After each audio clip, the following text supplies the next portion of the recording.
Hola, ¿qué tal chicos? Esta noche voy a exponer el capítulo 4 del libro de Gujarati, que es el modelo clásico de regresión lineal normal. Para empezar, vamos a tener una pequeña introducción en el cual nos dice que la teoría clásica de la inferencia estadística. eh, el modelo clásico de regresión lineal normal es conocido también como la teoría clásica de la inferencia estadística, que además esta consta de dos ramas que son la estimación y las pruebas de hipótesis. Nos dice que el método de mínimos cuadrados ordinarios estima los parámetros beta sub 1 y beta sub 2 y sigma al cuadrado. Eh, el objetivo no solo consiste en estimar la función de regresión muestral, sino también en utilizarla para hacer inferencias respecto de la función de regresión poblacional. Esto para saber qué tan cerca está beta estimada sub 1 del verdadero valor de beta sub 1 o qué tan cerca está sigma estimada al cuadrado del verdadero valor de sigma al cuadrado. Como podrán ver aquí, como nos dice que se divide en dos ramas, una es la estimación y otra son las pruebas de hipótesis. El método de mínimos cuadrados hace la estimación, se puede decir que el 50% del trabajo. Ahora con el método de máxima verosimilitud vamos a hacer el otro 50% y serían las pruebas de hipótesis. ¿Esto para qué? Y aquí está en la parte final, nos dice esto para saber qué tan cerca está beta estimada sub 1 del verdadero valor de beta sub 1 o qué tan cerca está sigma estimada al cuadrado del verdadero valor de sigma al cuadrado. Este modelo clásico de regresión lineal normal posee de cuatro acápites, cuatro partes, en el cual los vamos a ver. La primera acápite es la distribución de probabilidades de las perturbaciones muy mu sub i. La segunda acápite es el supuesto de normalidad de mu sub i. El tercer acápite son las propiedades de los estimadores de mínimos cuadrados ordinarios según el supuesto de normalidad. Y el último acápite es el método de máxima verosimilitud. Vamos a empezar con el primer acápite y vamos a hablar de la distribución de probabilidades de las perturbaciones mu sub i. Aquí nos dice que para encontrar las distribuciones de probabilidad de los estimadores de mínimos cuadrados ordinarios vamos a utilizar esta fórmula que sería la siguiente. Beta estimada sub 2 es igual a la sumatoria de k sub i por y sub i, donde k sub i es igual a x sub i entre la sumatoria de x al cuadrado sub i. Nos dice que esta ecuación anterior nos muestra que beta estimada sub 2 es una función lineal de y sub 1. Eh, Además dice donde la distribución de probabilidades de beta estimada sub 2, también por ende la de beta estimada sub 1, va a depender mucho del supuesto que se ha hecho respecto de la distribución de la probabilidad de mu sub i. En este capítulo se está haciendo el supuesto de normalidad, entonces por ende va a ser una normal.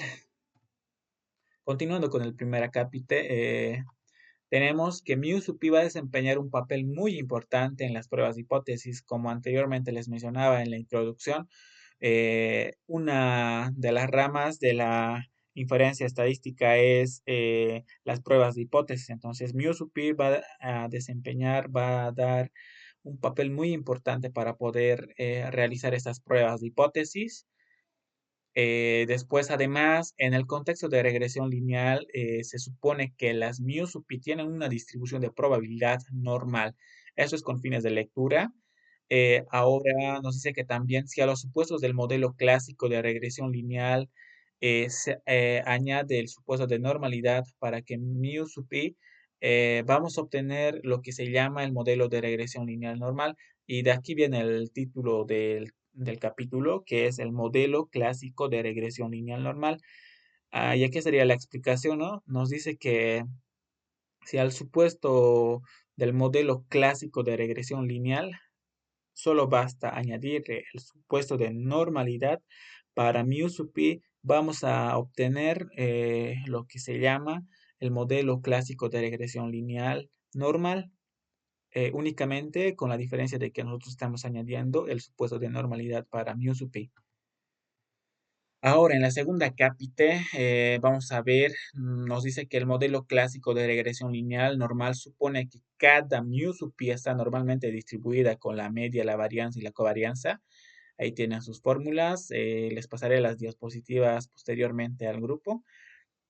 Además, nos dice que estos supuestos se expresan en forma más compacta como mu sub pi está normalmente distribuida en los parámetros tita y sigma al cuadrado. En aquí, a ver, vamos a señalarlo. Esa figurita significa distribuido, ¿no? Entonces, y esta otra figurita, vamos a ver un momentito. Y esta otra figurita de n significa normalmente. Entonces, lo que llegaría a hacer esto es, a ver, vamos a hacerlo con un puntero láser. A ver, ya, creo que no se puede ya. A ver, ahí está. Ya está. Y esto se le haría de la siguiente manera, ¿no? Mu sub pi está normalmente distribuida en los parámetros de tita y sigma al cuadrado. Eh, en esta cápita estamos hablando del supuesto de normalidad de mu sub pi, ¿cierto? Entonces nos dice que con este supuesto de normalidad, esta ecuación que vemos aquí anteriormente, eh, va a significar que cada sub i, mu sub i y cada u sub j no solo no están correlacionadas, sino que también están independientemente distribuidas. Y ahora sería esta fórmula, ¿no? Mu sub pi no está correlacionada, además es independiente en los parámetros tita y sigma al cuadrado. Para continuar con esta segunda cápita, nos vamos a preguntar por qué se debe formular el supuesto de normalidad.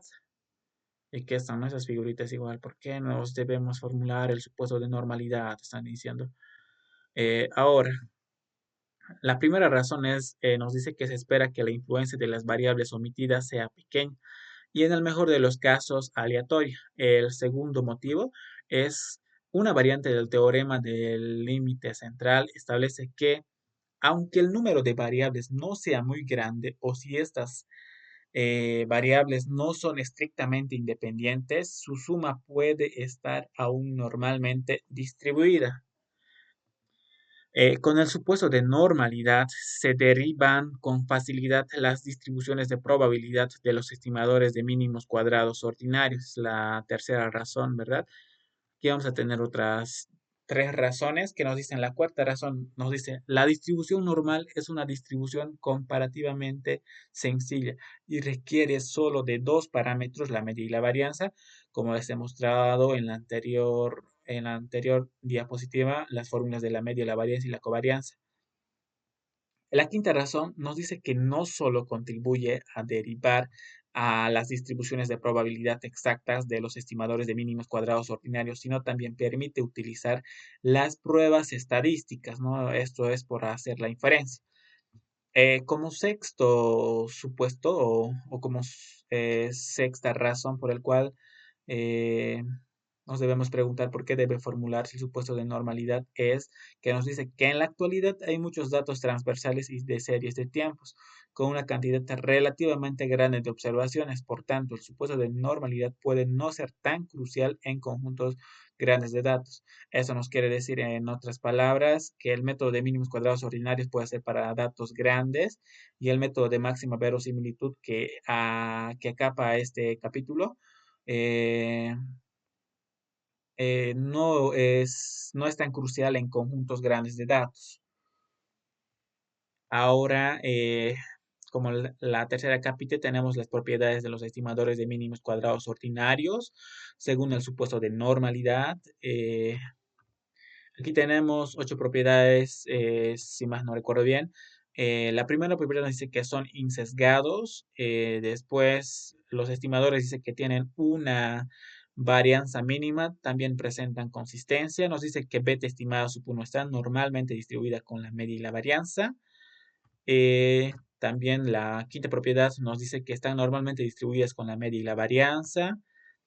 El capítulo 6 nos dice que está distribuida como la distribución de x al cuadrado o j cuadrada. Saber esto nos va a ayudar a hacer inferencias respecto del verdadero valor de sigma al cuadrado a partir de sigma estimada al cuadrado. Posteriormente nos dice la séptima propiedad que beta estimada sub 1 y beta estimada sub 2 se van a distribuir de manera independiente. Es lo que les hablaba más antes, que estaba normalmente, que no estaba correlacionada, además era independiente, ¿no? Y nos dice que respecto de sigma estimada al cuadrado. Y la octava propiedad nos dice que beta estimada sub 1 y beta estimada sub 2 tienen una varianza mínima entre todas las clases de estimadores insesgados, lineales o no lineales. Ahora sí, para resumir, vamos a pasar a esta parte que es muy importante, que nos dice que lo más importante es que el supuesto de normalidad permita derivar las distribuciones de probabilidad o muestrales, tanto sea de beta estimada sub 1 y beta estimada sub 2, que ambas son normales. También de sigma estimada al cuadrado, que está relacionada con j cuadrada. Nos dice, vamos a poder verlo esto de manera más amplia en el capítulo 5. Esto simplifica la tarea de establecer intervalos de confianza y pruebas de hipótesis. Este es el fin de este capítulo, ¿no? Establecer pruebas de hipótesis. Ahora, pasando a la capítulo 4, vamos a hablar un poco del método de máxima verosimilitud. Nos dice que posee propiedades teóricamente más fuertes que las del método de mínimos cuadrados ordinarios.